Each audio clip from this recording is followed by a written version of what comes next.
is PodTox. This is episode 3. Marie here is my co-host, and Natalie is our guest.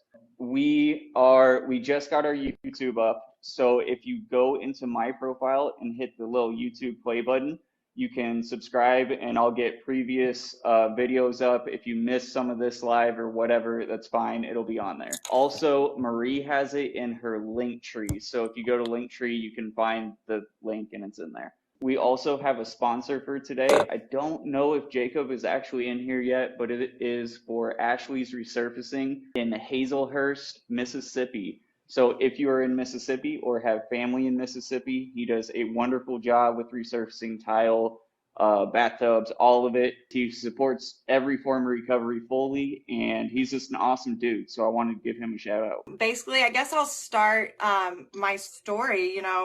When I was a teenager in my teen years, I dabbled a little bit in pills. I mostly liked Vicodin and Xanax. My older sister, she was 7 years older than me. She was a pill addict. And I didn't really know how severe her addiction was back then. This was the early 2000s, and it just wasn't talked about like it is now. I didn't even know about Suboxone back then. I think Suboxone could have really saved my sister's life had we known about it. But in 2008, she ended up passing away from a drug overdose, which was, a really hard night for my family and I.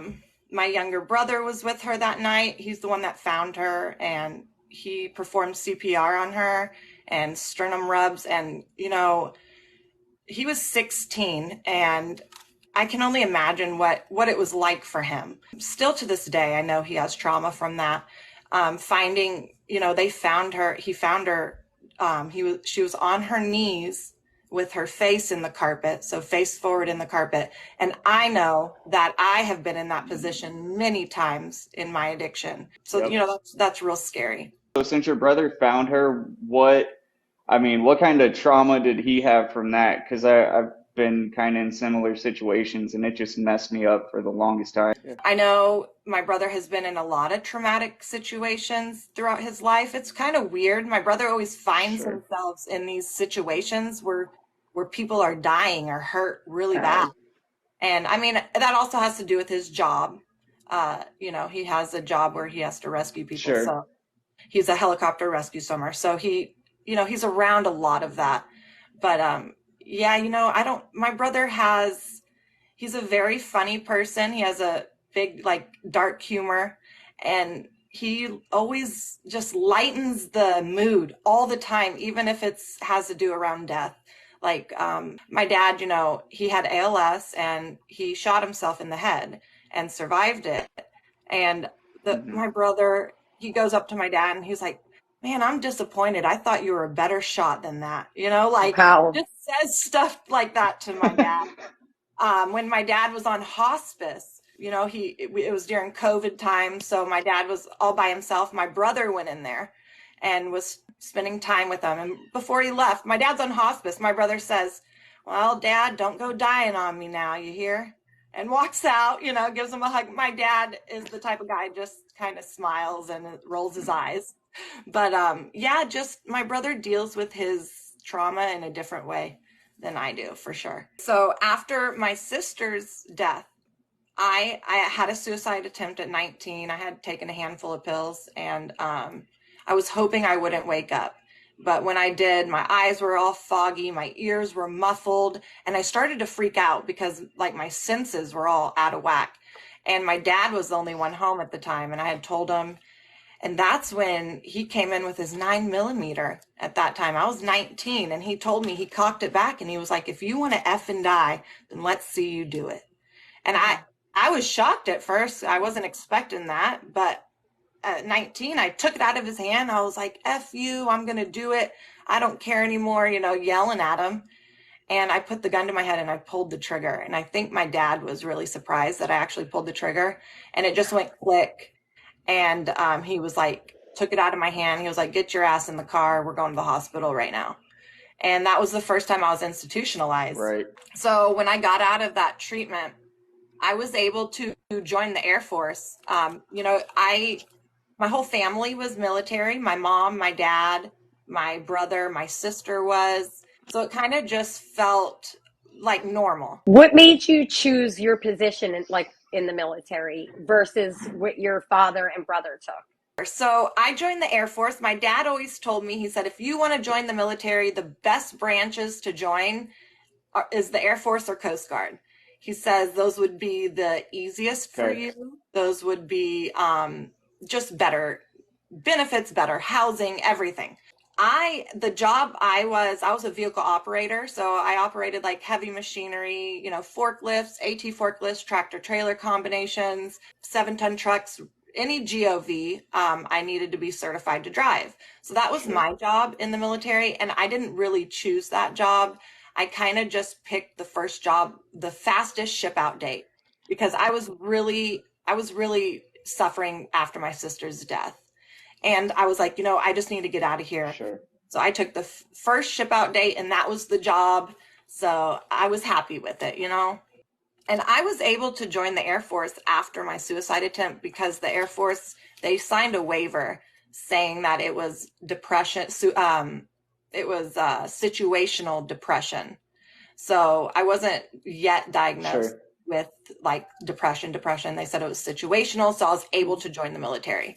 So after that, okay, I moved to Japan, was my first duty station. And it was in Tokyo. It was Fusa. The air base is Yokota Air Base. It was an amazing place for, a young woman starting out her life. I was super excited to start my life and career. And about a month into Japan, I met a guy who would become my husband. His name was John King. And we fell madly in love, you guys. It was like a whirlwind romance. It was beautiful. Like, I wanted to know everything about him. I've never felt that way about somebody. And he felt the same about me. And it was a beautiful time in my life. I'll never forget those memories. Did you end up meeting him because you guys had the same job, correct? Yes, we were both in the Air Force, but he worked on aircraft and on the flight line. And I worked, I drove up to the flight line. So we were in different career fields, but his dorm was like the dorm room next to mine. So we met like at the smoke pit where everyone went and smoked their cigarettes. That's where we met, and we would drink, we would have just a blast. So it was a great time in my life. And after we got married, I found out I was pregnant, and then we had gotten orders to Maryland, at Andrews Air Force Base in Maryland.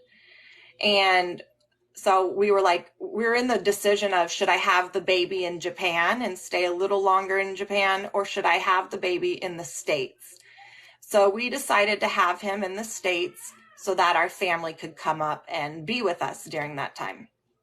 So we ended up moving during my pregnancy to Maryland, and I gave birth, and I got to name him. My husband had a namesake. His name was John James King III.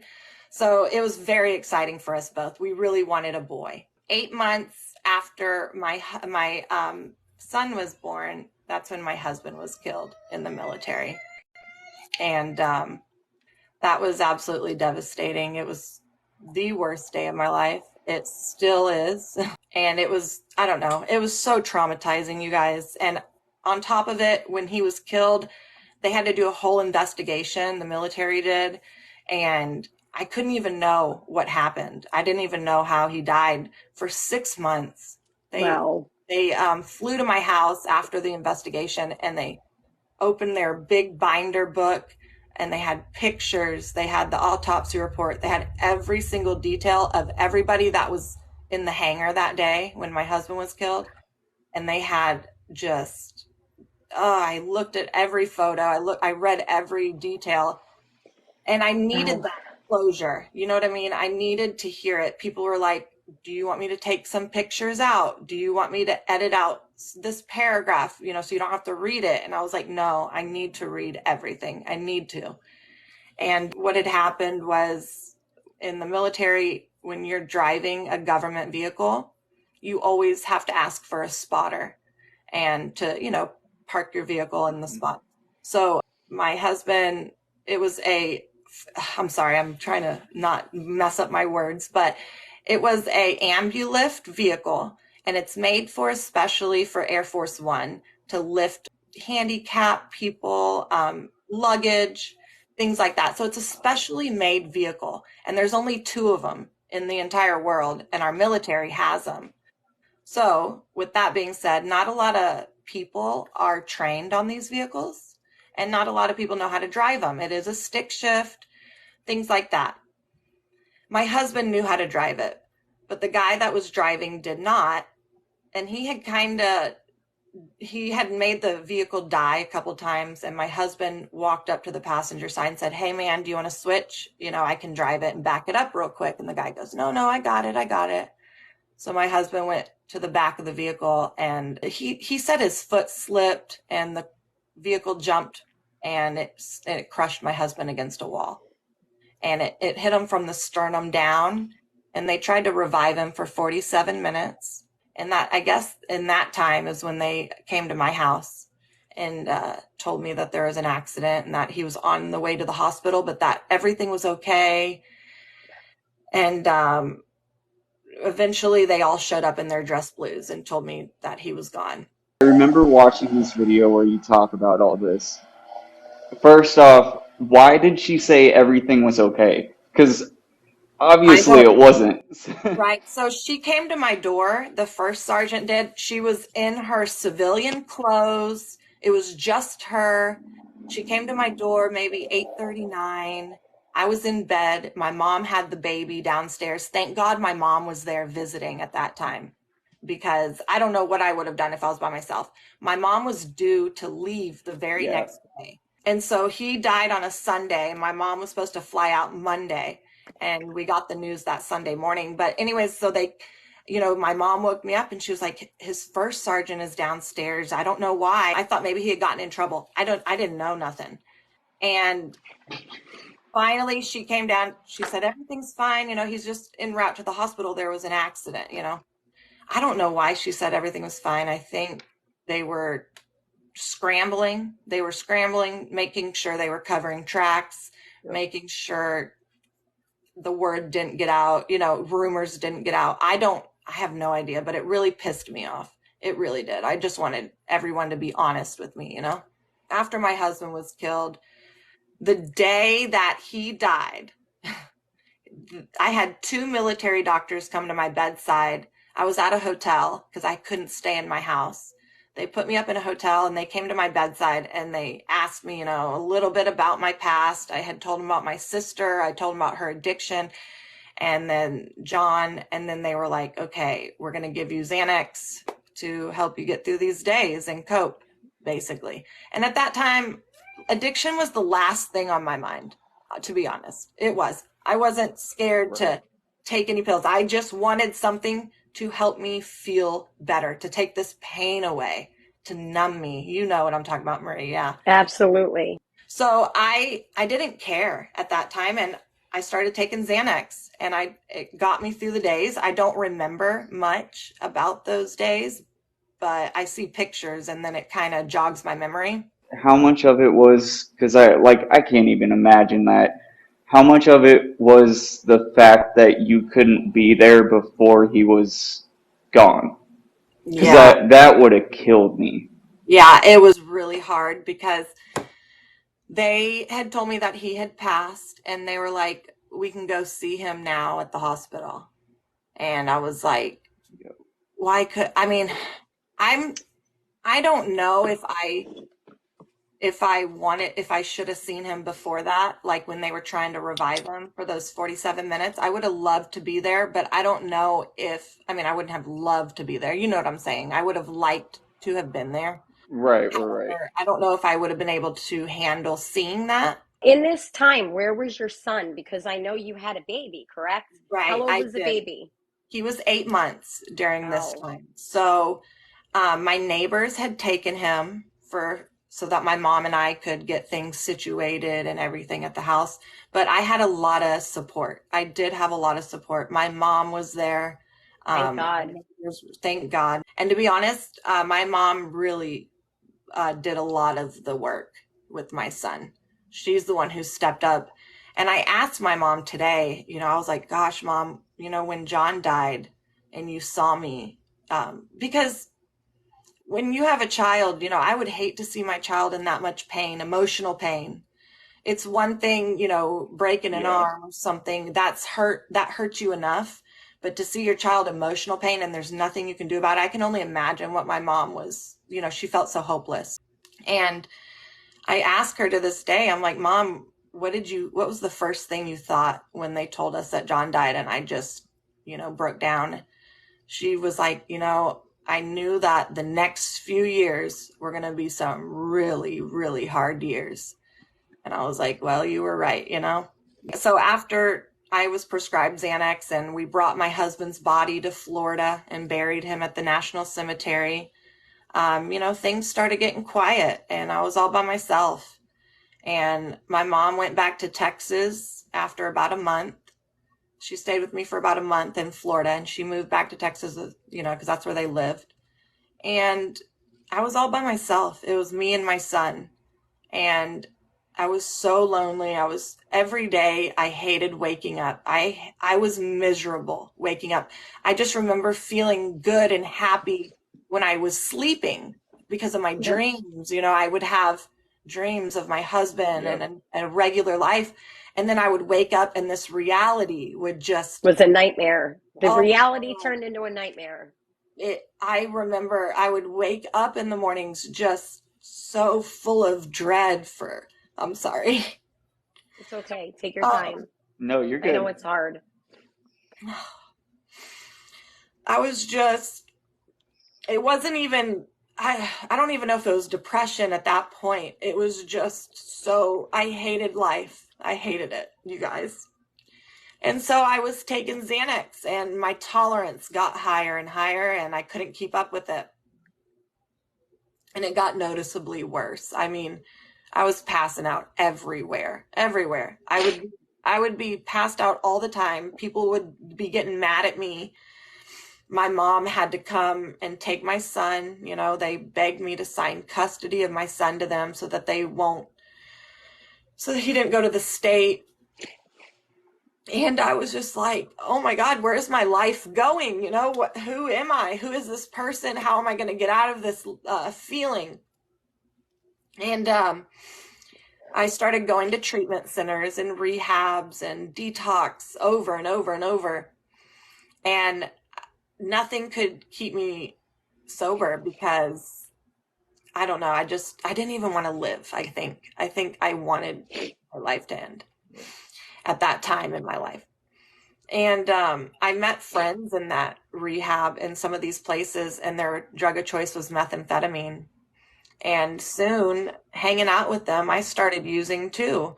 Hey, we always have that friend. That always. when you're down and out is willing to offer you whatever you want. But when you need it, it's not there, right? Exactly. That's how it goes. It's always there when you don't need it. And then whenever you do, you're like, crap, now what, Yep. So I was basically doing speedballs all day, every day. And my addiction kind of went like this. I would go out on bingers maybe for a month at a time. I would come home for maybe a week, chill out a little bit. Then I would go on another month run, And my parents, they didn't know what to do. They thought I was going to die. My sister already died from her addiction and she wasn't even shooting up. And here I am, I'm shooting up meth and taking Xanax at night and ODing freaking every other week. How long did you see, this is going back and I apologize. I just wanted to get a better timeline. Your sister, when she had her issues, was it years or was it like a quick thing? Yes, it was years. Okay. She probably, maybe I'm going to say close to 10 years. Okay. So your parents are so used to the in, the out, the I'm going to get clean, I'm not, bouncing around. So they were used to chaos and so were you. Constant chaos. Yes. My house was always with my dad and my sister. They both had mental health issues really bad and addiction. My dad was an alcoholic. He stopped drinking and eventually he started taking pills towards the end. But he never got a hold of his addiction ever. He just lived with it and then eventually passed from ALS. But my whole life, my whole life, my sister and my dad had addiction problems, and it was constant chaos. I remember one time my dad and my sister were just fighting. My sister was trying to get my dad's gun. She was suicidal, and she was trying to get my dad's gun. And my dad, I remember, tackled her one time, and they were in the hallway, and my dad was straddling her and holding her arms up by her head, and she was just screaming, crying. And my dad said, "What do you want to do, Nikki? What do you want to do?" My sister's like, I don't want to live anymore. And my dad goes, "Do you really want to die?" And she says, she just cried, and she goes, "I don't want to die. I just don't want to live like this." I actually was just thinking those same words. I know that we have all been here. I know I've been here. I know everybody in Yep. this comment section has felt that one time or another in their life. And that's a hard feeling to not want to live anymore. Absolutely. So you just And want to keep numbing. yes. And you And become a trash can, basically. exactly. Did it help whenever you started going through like all your addiction issues and you kept getting in the cycle? Did it kind of help you understand what your sister was going through? Oh, And did you like make that absolutely. relationship or? Yep. Absolutely. Oh my gosh, you guys, so in my addiction, when I had my second suicide attempt, I was about 25. I had just signed custody of my son over. I remember I took a bunch of Xanax. I was sitting in a mall parking lot, and it was nighttime, and I was all by myself. And I remember thinking about my sister. Because I was thinking, I was like, okay, this sounds stupid, but I'll just say it. I was sitting there and I was thinking, okay, I'm gonna do it this time, right? I was like, I'm gonna do it this time, and I might be able to see my sister again. I might be able to see John again, right? I said, this could really be the night, is what I'm thinking to myself in my head. And I'm just crying. Yep. And I'm like, this is exactly, I was like, my poor sister. I was like, I wish I would have known the torment she was going through. I don't know what I would have done. I Yep. would have been there more for her or whatever. I was like, I know exactly what she went through because I'm feeling it right now, you know? And that night I had crashed my car into a light pole at an intersection, and I went to the hospital. My car was totaled. But guess what? I'm fine. And, I was institutionalized again. Did you have like a constant thing where like you were always getting in trouble or Yeah. accidents? Did you ever get into any trouble with the law? Like with your Yes. addiction?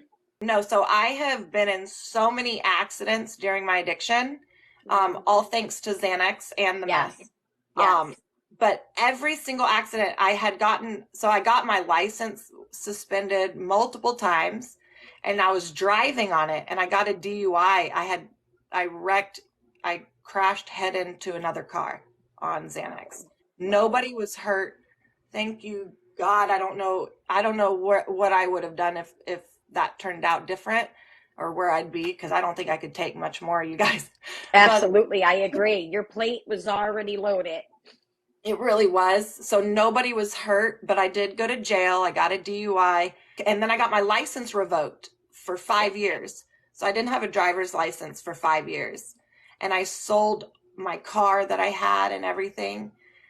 And I was just kind of like, what do I do now? This was kind of towards the end of when I started when I almost was getting into recovery, because when I sold my car and I didn't have a driver's license, this is when Justin messaged me online and it asked Wow. to take me out.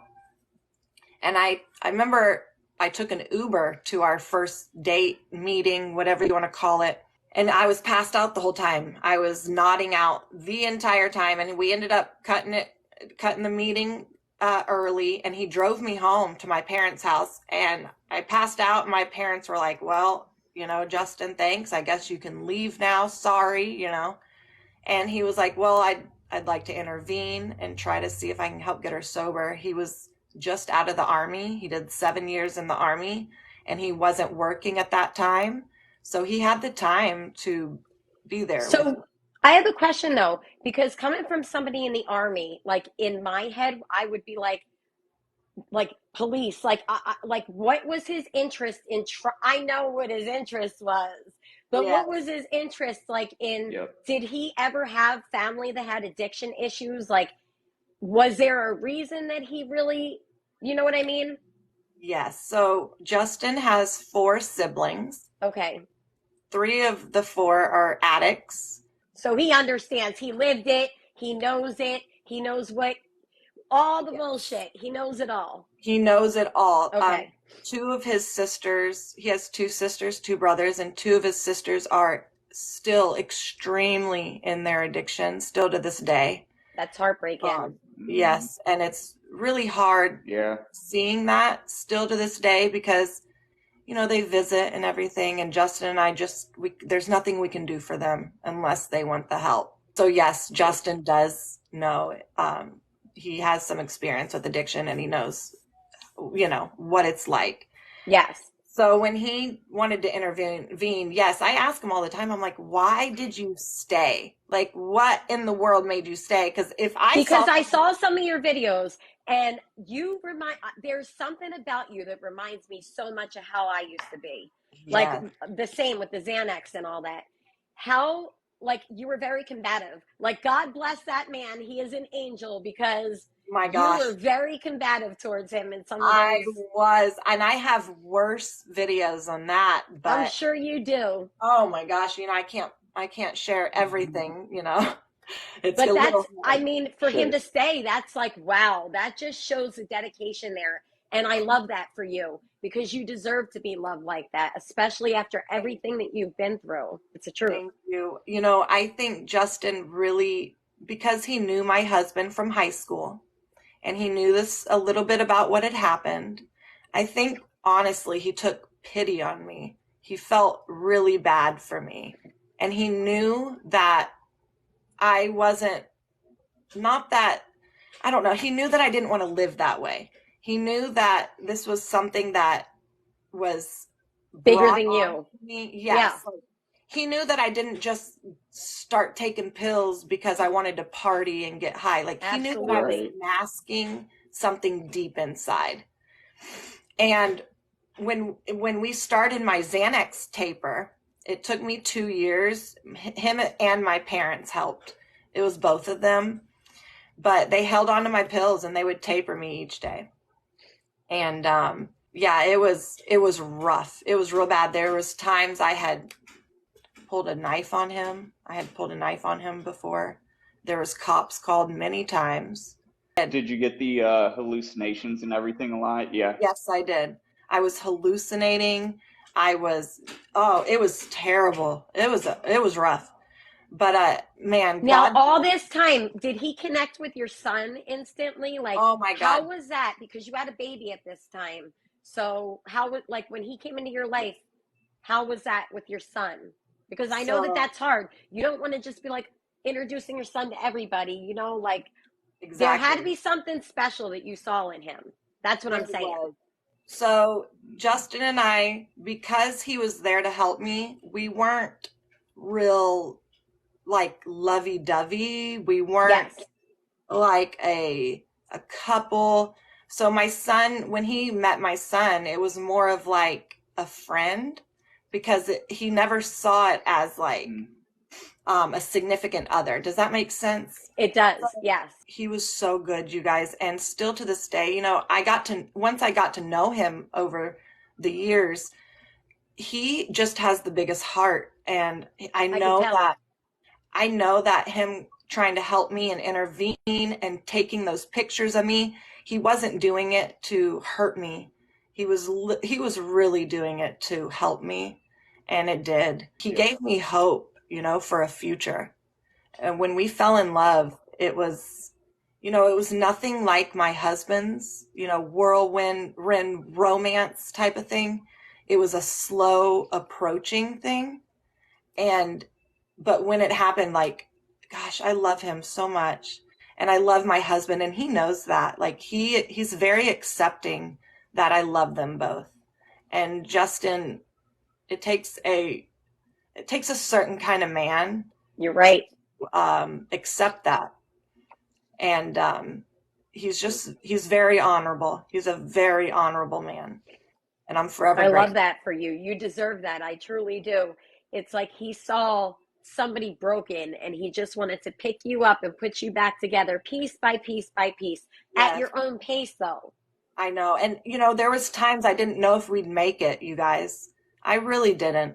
The first 3 years, I would say, of our relationship was absolutely, we bonded over trauma. We're trauma Wow. bonded, Yeah. honestly. And a A lot of trauma people, bond is hard. yes. And a lot of people are like, I don't believe in trauma bonds and stuff. And I'm like, well, I'm living proof that it can be healing and it can work, because Sure. Justin and I have been through so much, not what normal couples would have gone through, with my addiction, with my grief, in the very beginning though. And then on top of that, in my recovery, my dad shot himself in the head and survived. And, we moved him into my home, and Justin, oh my God, my dad had ALS, so he couldn't move his limbs and stuff. And Justin changed his diaper. He helped me shave him. He helped me stretch his arms and legs. I mean, Justin is an absolute saint, and I know he loves me because of what he does for me. So how far into your recovery did your dad shoot himself? Like how long, like roughly, were you sober? Were you newly sober, or because that's hard. I don't like, how did you cope with that situation? Right. So I knew that my dad was diagnosed with ALS about 3 years into my recovery. Okay. And I kind of thought, my dad has always been kind of a hypochondriac, so I didn't know how severe his diagnosis was. Okay. I'm just being Sure. honest. So I was kind of hesitant on, like, he's like, the doctor tells me 3 to 5 years. And I'm like, well, we'll see, about that, daddy, stuff like that. And eventually, yeah, it was bad. It got worse and worse. But, yeah, so the way that I coped with it was, I don't know if it's because he was here and dying and I got to soak in those few months with him, taking You care. cherished that time and you Right. made that time worth the time, like Yep. valued it. Yes, I really, really valued it. Were you at any point during all this thinking, I need to use again? Like just getting that crazy, crazy urge to use just because everything was going on and it was rocking your world. And Right. that's usually, I mean, whenever I first got sober, that was kind of the thing that made or break it, because once that thing happens, you only have one real coping mechanism. So yeah. Of course, I thought about it, and of course, I dream about it still. I really do. And Did you ever do therapy or anything to help you, like trauma therapy, grief therapy, counseling, anything? I see a therapist and a psychiatrist still to this day. See, I I love it. Isn't Mhm. it good to have a neutral person that you could it's bounce things off of? it's I love it. amazing. I I look forward to love it. therapy.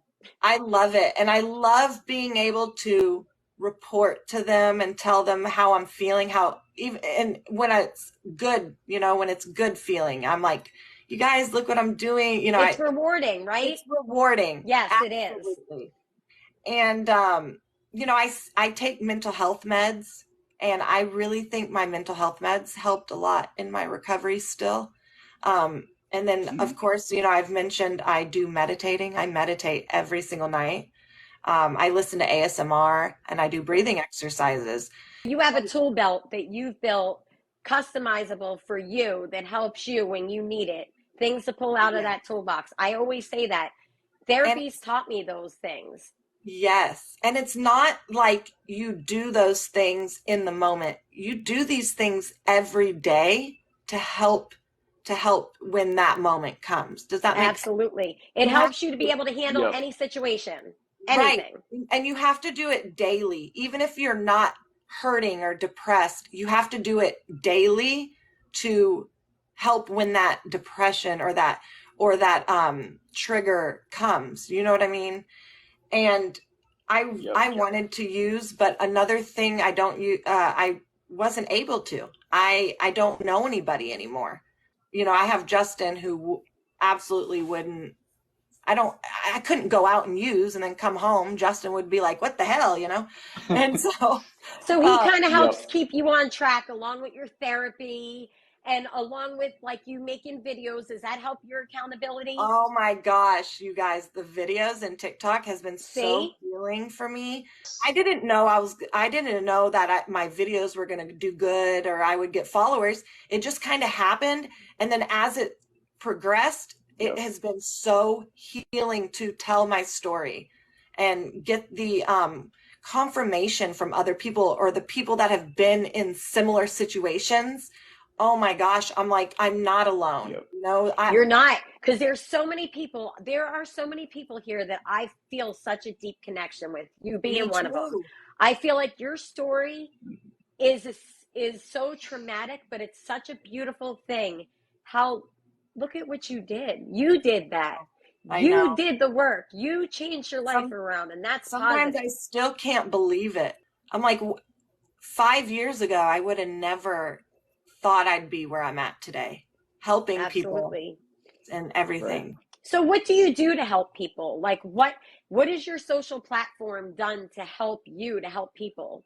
Right. So right now, I do outreach support for drug and alcohol addiction, and That's I help people. amazing. Yes, and I help people, find treatment. And I mean, I know y'all do too, but those messages that come in, hundreds of them Yep. of people, their traumatic life stories and what they have gone through in their addiction, even their addiction, may even be worse than mine was, and I'm like, God, and look at you, you're still here and you're here asking for help. That's a Absolutely. big deal. That's a very big deal. And I think the recovery TikTok, it doesn't get enough, like it does a lot for people. People love the connection of tuning in, having somebody, like people being live. Hey, my friends are live. Let me hop in there. Let me say hello. yep, You know, building a sense of community where we're all united is a beautiful thing. it really is. That's what I love about, what we've built in this community is like just we're able to I heard a quote that says shame dies when stories are told in safe spaces. And I'm like, that's what it feels like Mm. with this community of You're recovery. absolutely right. That's a really good one. Now, have you ever been like nervous to recover out loud? Like in the beginning, were you embarrassed? Like, hey, like, do you see a difference from the beginning of your recovery to now? I do. So Okay. to be honest, I try to think back. I don't know if I was ever embarrassed to share it because for one, when I downloaded TikTok, I didn't know anybody on here. A lot of my friends and stuff are all Yep. on Facebook and Instagram. So these were people. And on top of it, I saw videos that were similar, that I could relate to. And I was like, ooh, if I could make my own video doing that, Absolutely. and I saw the positive feedback.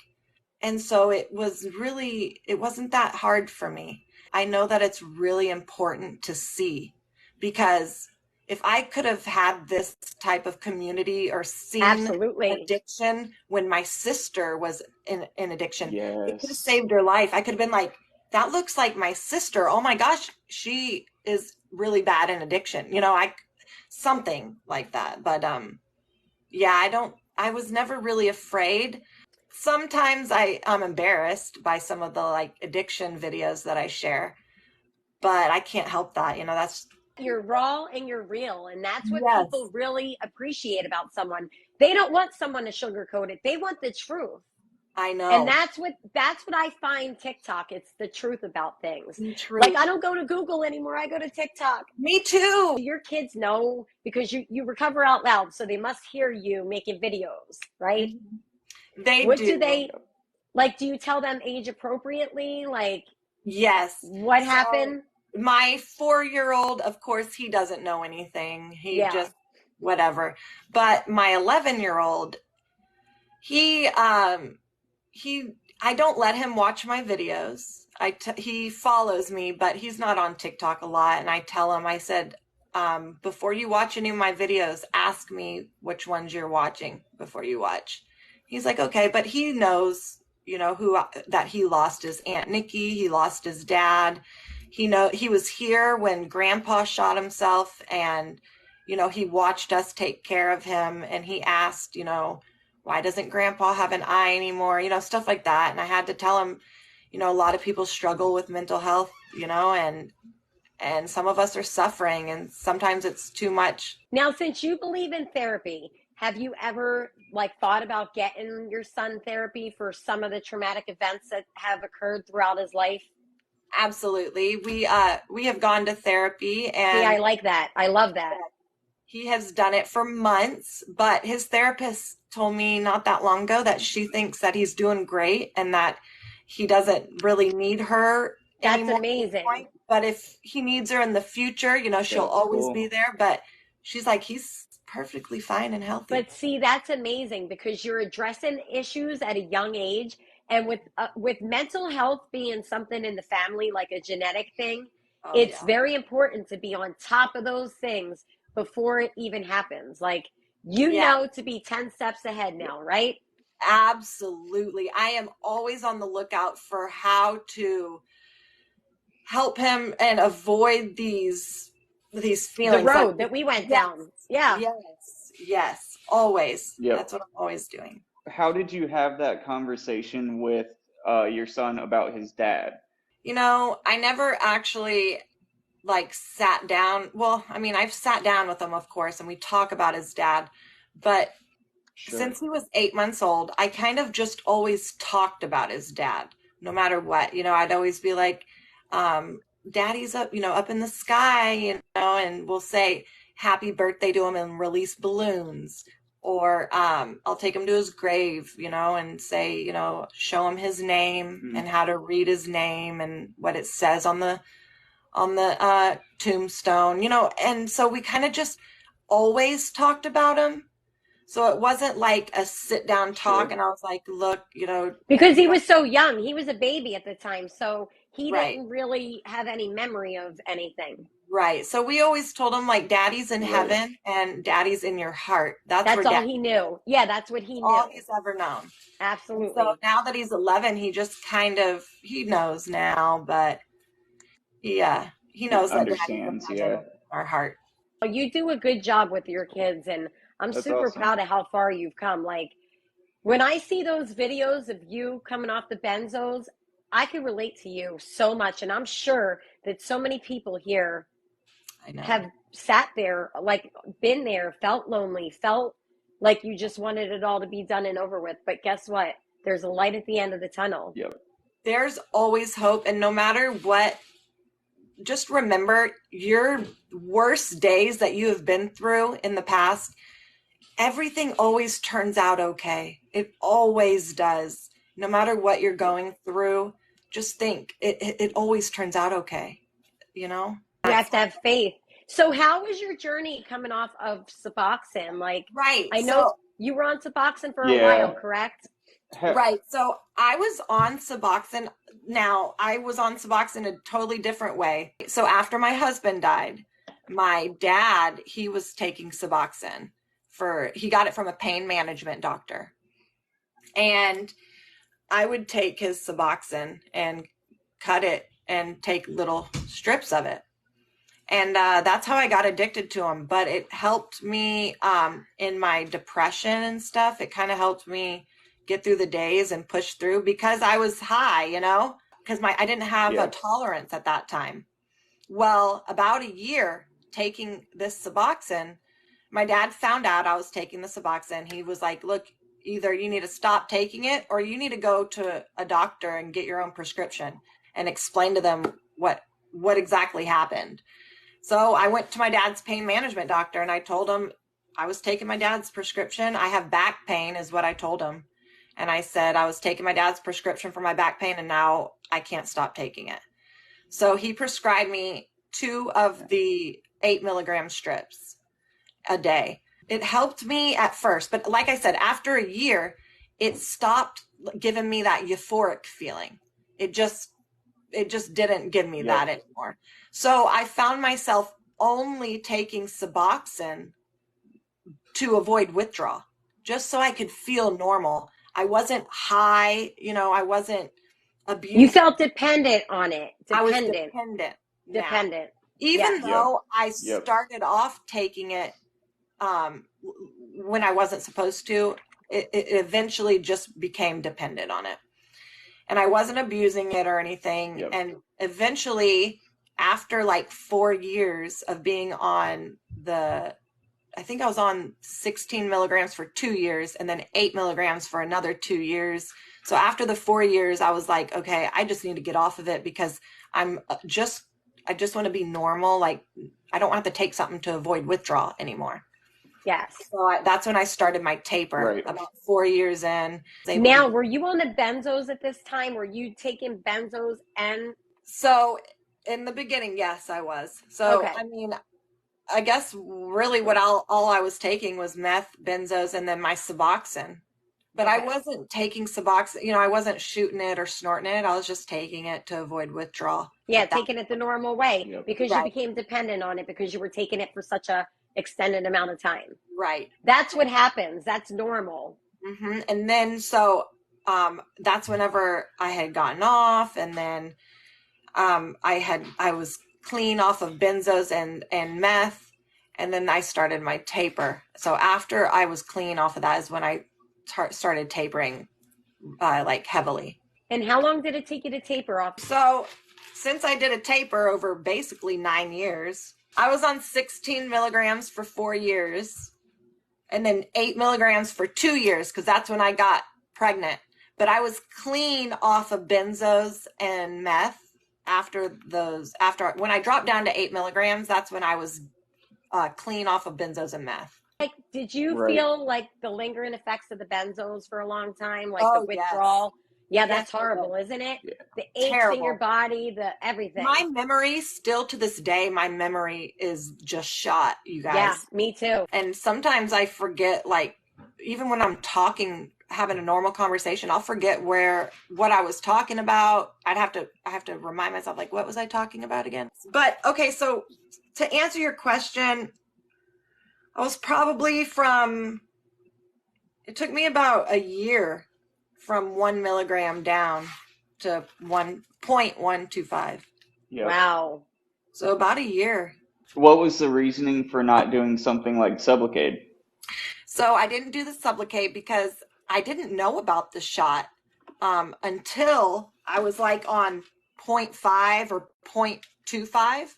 Then I heard about it. And you're way too low. Yeah, and it was too low. And I called the doctor and I told them, they're like, oh, well, we do it. You have to be on this many milligrams. And she was like, I could talk to the doctor about cutting the dose of the shot, yada, yada, but I'd have to figure it out. You'd have to come in for like a 4-hour appointment and all this stuff. And wow, like, 4 hours. That's what they told me for the first appointment, I guess. I don't know.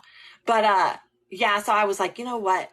Either I'll just stay on 0.25 for the rest of my life, or eventually I'll get off of it. And I eventually did. So do you feel like a difference? Do you feel like, for me being off of it, I don't really feel any different than I felt when I was taking my Suboxone, except for the freedom of not taking something. Like, my body doesn't feel different. I don't either. Either.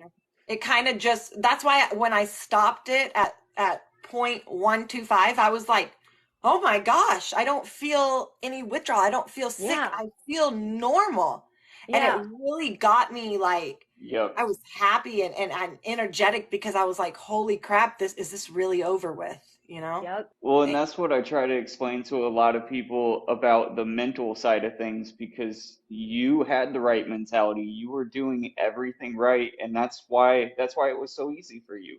You didn't have to worry about all the depression, anxiety, because it just didn't hit because you knew what you wanted to do. Right. And people just don't understand the power of your brain. Seriously, it's crazy. It's a lot of it. Now that I look back, I think a lot of it was in my head. A lot of it is with stuff, but you know what? It's mind over matter. And sometimes you just have to have a conversation with your inner voice in your head and be like, no. This is the way I'm doing it. And the determination, like you were determined. Right. I really was. I was Yep. pretty determined. While you were going through like your lower milligrams and everything, I know you talked about you would start withdrawing for like 2 or so days and then everything would be okay. Do you feel like you had started withdrawing like before you got super low, you had already started the withdrawal and you were just in that little tiny bit of withdrawal that whole time, and then by the time you stopped, it was already done? So what I noticed was when I would taper, I would have very, very mild withdrawal symptoms for like 2 to 3 days. But Yep. since I was taking a lower dose, it would always subside. Like it always subsided, but it was real Yeah. mild. The other big thing that I have a lot of people that they can't find like a Sublocade clinic, or it's too expensive because of insurance or whatever, and they want to do a taper, but they are having some of the negative side effects like the emotions and stuff. So telling them, hey, you can taper with no withdrawals, but it's going to take 3 or 4 years, that they can't comprehend that. What do you think would help with something like that? You know, gosh, honestly, I think this might sound a little woo-wooey, but I really think meditating and breathing treatments helped See? me a lot with that. But I did them every night, and I've been doing them for years. And Yeah. so I think that really helped a lot. I wouldn't just do it if I got anxiety. You know, I wouldn't just start doing it because I had anxiety or whatever. I would be doing it. It's like How not. did you learn? How did you learn to meditate? That's what I want to Oh, ask. Like, did somebody turn you onto it and bring you somewhere and teach you? no. Nope. You did So it yourself? this is what I do. So at nighttime usually I do ASMR, and Hmm. then I'll do a guided meditation. And Do you so have an app? no, I just go to Okay. YouTube. I go to YouTube and I do all different, I type in all different types of guided meditations, and they breathe with you. And Oh. even I'll type in breath work on YouTube too, and you can do it on a video with somebody. And and then after that, once I got like the guided meditation down and the breathing treatments down with somebody, I was able to do it on my own in quiet instead of guided. And it became a lot easier. And I don't meditate for 30 minutes to an hour. I meditate by myself 5, 10 Right. minutes. And then at nighttime, I do the guided meditation to kind of, sometimes I do it to help me fall asleep, you know, and man, my whole That's mind. amazing. Look at how you're utilizing natural things within yourself today. When years ago you would have been ripping and running for whatever you could get I to would have been numb like, those that thoughts. won't help me. You're crazy. That ain't Right? gonna do Yeah. shit I for would have me. laughed. Even years ago with therapy, I would have been like, now I love therapy. I love therapy. I feel like everybody can use therapy. It is so important. It is It so is. important for your mental health, and it has to be a daily, you work on it daily. Recovery is definitely a journey though. It's it's something that you're Man, you going to guys are have to making me feel continue. like I need therapy. Well, You, you know what it is? You it's something that you continue to work on, and I think that it helps you to just stay grounded like you were saying, like someone to get your shit off your chest to every yep, week. Like I have therapy tomorrow. My kids start school Yeah. tomorrow. Do you know how that's like the best day in my head. My I kids are know. starting school and I got therapy right after. Like I'm like, woo. I love my appointments. I get Me excited too. for my appointments. Me I'm like, I too. can't wait to tell my doctor about, and it's not even like bad things, you know. I'm like, I can't It's wait to tell him positive what things. Like, happened this week, you Yeah. know, yeah. and it's awesome. Yeah, because it gets it off of your chest. You're giving it to someone else or filing it away on a in a filing cabinet somewhere. Exactly. So with your platform and everything, what are your goals? Now, I know you didn't plan on starting all this and start building such a large channel, but what do you want to do with this now that you have actually got that reach? Well, I'm going to continue doing outreach support for drug and alcohol addiction. And Yeah. also, I'm thinking about, I kind of started already. Don't ask me the title, but I'm thinking about writing a book. And I really want to write a book. I think you should. I'm telling you, I've heard your story multiple times, but it's never boring to me. Like the way that you tell it. Wasn't I saying that to you, Kyle? It's the Yeah. truth. It's like you Yeah, have a yeah, way yeah. with words. Thank you. Well, I really, And you know what? Do that. It's like I love seeing people in recovery coming up in the world. me too. It's an amazing thing. It is. Like seeing And people it get their shows, license back, their cars, their house, their right. kids. And it All of those shows things are people like huge. if that person can do it, so can you. Absolutely. Anybody can do it. Anybody. I'm a nobody. I don't do much, but I want to write a book. And I'm going to write a book. And then I have some speeches lined up. I'll be speaking at a Gold Star event next year Wow. in April. Congratulations. Thank you. So I'm writing a speech about that. And yeah, I'm just really excited. I have a lot of good opportunities. Do you ever have bad social anxiety? Because I know in front of a camera, I get super awkward a lot. It's just me. But it's like I get so nervous. Like I'm so nervous in the beginning. And then I kind of, do you Now, get nervous? Like, does your husband try to calm you down? Do you meditate before you do these things? no, I don't. I get nervous, but the camera is a little easier for me. I don't know why. It's a little easier, For but people. Yeah. going out in front of a crowd of people, I really don't know how I'm going to do. I've never done it before. I'm going to practice a whole lot. I already started it. It's next year. I've always been kind of like bubbly and personable, and people, I don't know. I was a cheerleader and stuff, so I've been in front of crowds, but You're a not. sociable person. Yeah, I guess you Yeah. could say that. Yeah. Yeah. So I've always kind of been that way. But the camera, I never thought I would be on the camera for sure. I always thought I'd be awkward, which I look back at some of my old videos and I'm like, yeah, that's a little awkward. But now that I've been doing it for a Yep. while, it gets better. So if I was someone who, like, let's say I reached out to you because I was struggling with my addiction, what would that process look like? Basically, I would just ask you some personal questions like, what are you using? Or what state are you in? What kind of insurance do you have? Stuff like that. And then I have resources all over the U.S. that What if somebody doesn't have insurance? How does that go? Because I get those messages all the time. The person is done. They have no insurance. They're asking like, or how can you pay for certain meds? Like they don't have their Suboxone can't get paid for. Right. Now, I don't know about the meds part. Okay. But to get into treatment, there's a lot of options to get into treatment without insurance. I have, if I know your state, I have PDF files for your state that have all the resources there. There's also a really good website I would give you. And if you needed help navigating the website, navigating any of the resources, I can't call on your behalf, but I can definitely tell you exactly what to say, what you need to do. We can hop on a phone call together and I can talk you through it. Basically, that's what I would do. Do you keep in contact with any of the people that you like send to a rehab center for help or something like that? I do. Some of them I do. Yes, we sure do. And isn't it good to see them thrive? Isn't it good to see somebody that's struggling go from, Absolutely. It's amazing. And some people that even don't go to treatment centers, I keep in contact with them too. And, I try to look through my messages, and if I see an old message, I try to check up on them, and just see how I'm sure they're your doing. Messages are crazy. They are. I can't even imagine what your messages are. That must be a lot mentally.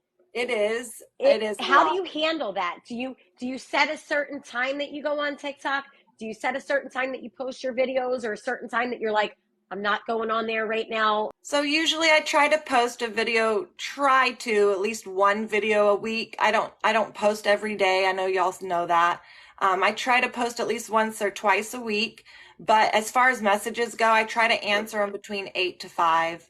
And I get to the ones that I get to. I take breaks, and sometimes it takes me a couple days to get to some messages. I'm sure. I can't even imagine. And I was thinking about that prior to coming on here. Like, you have so many more people that are sending you messages. Right. And I'm sure that gets, have you ever thought of getting somebody to help you with that? Or like That would be, that's actually a really good idea, Marie. I to should, take a little bit of the load off of yourself, right. because I know I get overwhelmed. I know Kyle gets overwhelmed, and it's a lot. Right. You're taking time away from your Yeah. kids. That's your Mhm. time. I know. And what I usually try to do is like when I get a message that comes in, I'll read it right away in case it's like an emergency. And like someone needs treatment ASAP, it's life or death, which is always life or death. But Absolutely. if it's somebody who's just asking a Right. general question, Yeah, how I'll come urgent back is to it? them. I'll answer them. Yes, exactly. I'll answer them eventually. It just might take me a couple days because it's not priority. You know what I Yes. mean? So yeah, I always answer my messages. I just might take me a while. How was Japan? Because I've Oh my always God, wanted to go, and I you could just guys. imagine. I went to Japan. I was how old was I? 21, 22. And I was, oh my God, it's a party central. Party central, you guys. It is so fun. And you go down to Tokyo and it's like 2, 3 in the morning, 4 in the morning. The trains aren't running. And there's just Wow. people passed out in the alleyways, in the street. And you just walk right over them. You just step over them and they're just taking a little nap. No biggie, you know? It's pretty cool. But Japan was a lot of fun. It was beautiful. There's a lot of culture, history. It's beautiful. It was a wonderful experience. Now, being overseas, being an addict, this is one thing that I think of because I'm thinking back on my addiction. Could you get certain things over the counter overseas, like stuff with codeine if you were withdraw? Like, Well, is it available? in Japan, so since I was in the military, I didn't do any Oh, yeah, drugs. yeah, I understand. So, Absolutely. because I got drug tested all the time. So I stayed far away from that. So I don't know if Japan Yeah, Wow.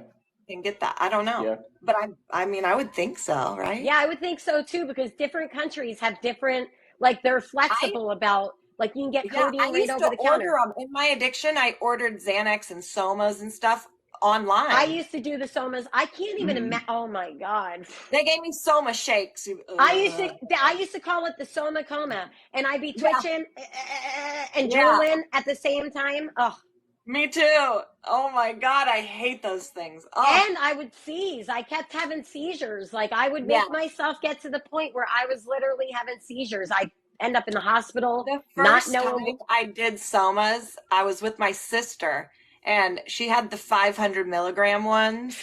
And she's like, you got to take like Mm. 4 or 5 of them to feel good. And I was a little girl, man, and here she is, Wow. 5 Somas, and I'm like shaking and passing out and shit. Yeah, I can't Oh even my God. imagine. They used to make me feel very That's a disoriented, like the lot. world was spinning around me, kind of deal. Yeah.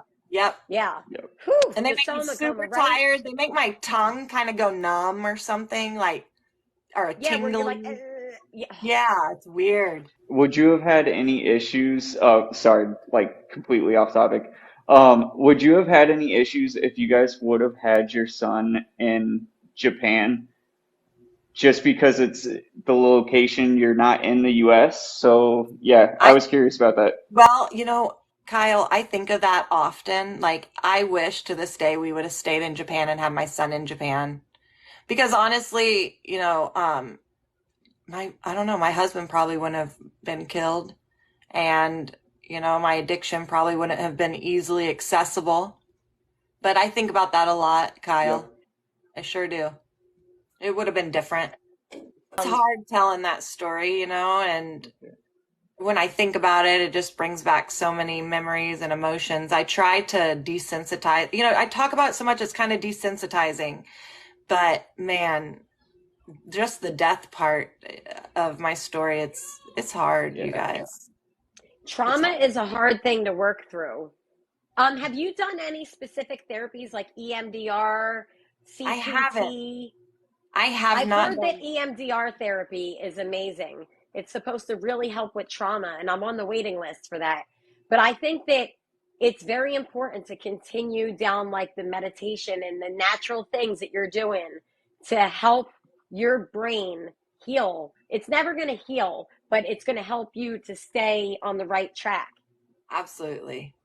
Absolutely. I've heard lots of good things of EMDR, and I would love to try that. The medical marijuana card, does that help you? Have you felt Oh, like yeah. medical marijuana? Because I, 5 years into my recovery, I started getting my medical marijuana card. But I had 5 years before I did that. And I'm telling Me you, too. it has helped me tremendously with Look, certain things. You just have to be very careful of like the strain and stuff that you get or what you get. But it right. has helped me a lot. I have my card here. Me too. I got it in my recovery. I just got it Nice. a year ago. Just a year ago, and I never Now, was. what changes have you seen in that year? Do you feel a little calmer? Do you feel like it I, helps you in certain situations? it helps me sleep. It helps Did it my. help with your taper? I think it did. I Okay, really think it helped with my taper. It helps me sleep. So I only use marijuana at nighttime only because I it gotcha. gets me Hmm. Whoops. it gets me real paranoid and sleepy, and I just can't concentrate during the Yeah. day if I smoke. So I do it right before bed. I'll maybe smoke a bowl before bed, and oh my gosh, you guys, it has been a lifesaver. And my whole life, it's so weird because my whole life I've never smoked marijuana. I never liked See? it. I hated it. And I actually, oh, here's a story for you.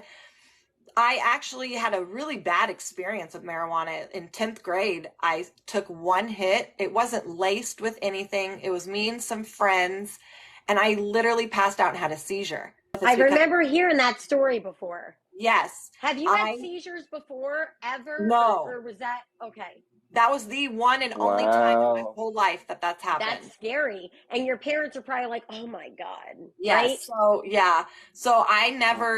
I never smoked my whole life growing up. It wasn't You're until probably in paranoid of it. recovery.